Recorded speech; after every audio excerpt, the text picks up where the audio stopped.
In this video, we're going to take a quick look at File Transfer Protocol. And the program we're going to be using is a program called Filezilla. This is an open source program which is cross-browser, either Windows or Macintosh. It's available for free. Just do a search for Filezilla and download it onto your own machine.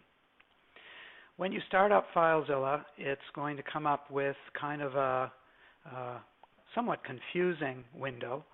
If you think of it as one of two parts, one side is the local site, which is your own hard drive, your own computer, and the remote site is the server that you'll be communicating with and uploading and downloading files between that. But in order to actually make a connection with the remote site, you have to log in. Now, I have given you an FTP username and an FTP server, and you should have that information. So up in the very top portion of the program window, put the host, that is ftp.nascaddesign.ca. Username, I'm going to put in the demo username.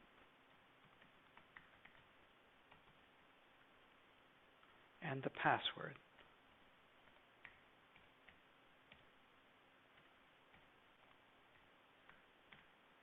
And you can put in the port. The default for FTP is port 21. You can leave that out and it should also connect. But put it in at least at first to make sure that you've got everything entered correctly.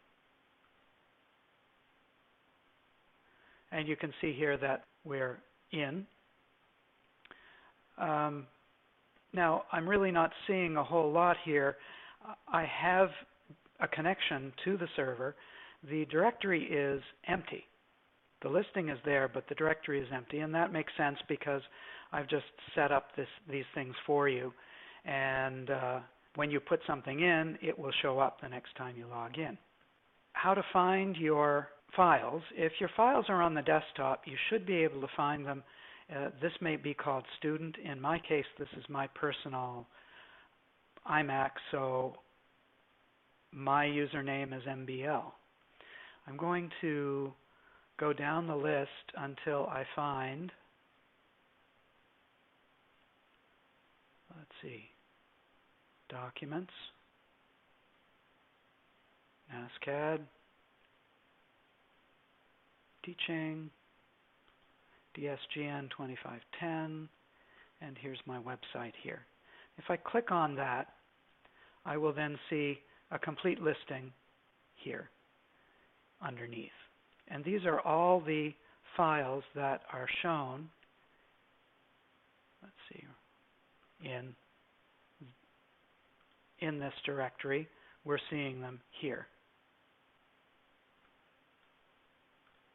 Once you've found the location of your files, then it's just a matter of clicking and dragging. In this case, what I'm going to do is drag index.html, and it will transfer it automatically.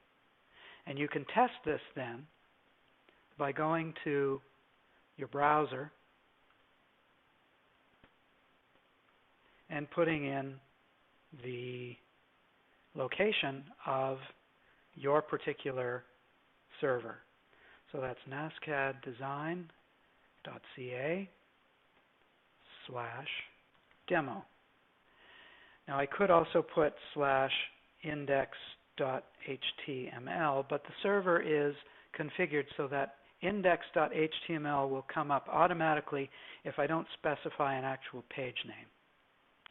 And I have Hello World. So it's fairly simple. Once you can figure out how to navigate on the local site in this left-hand column, it's easy enough to log in and drag files over. one thing that you should not depend on, but at least it's there, is once you move files over to the server, they're there and they're secure. Unless you yourself delete them, and I'll show you how to delete. Just click on it and right-click your mouse, and you can delete. You can also create new directories. I'll call it test. And now I have a subdirectory inside my main directory.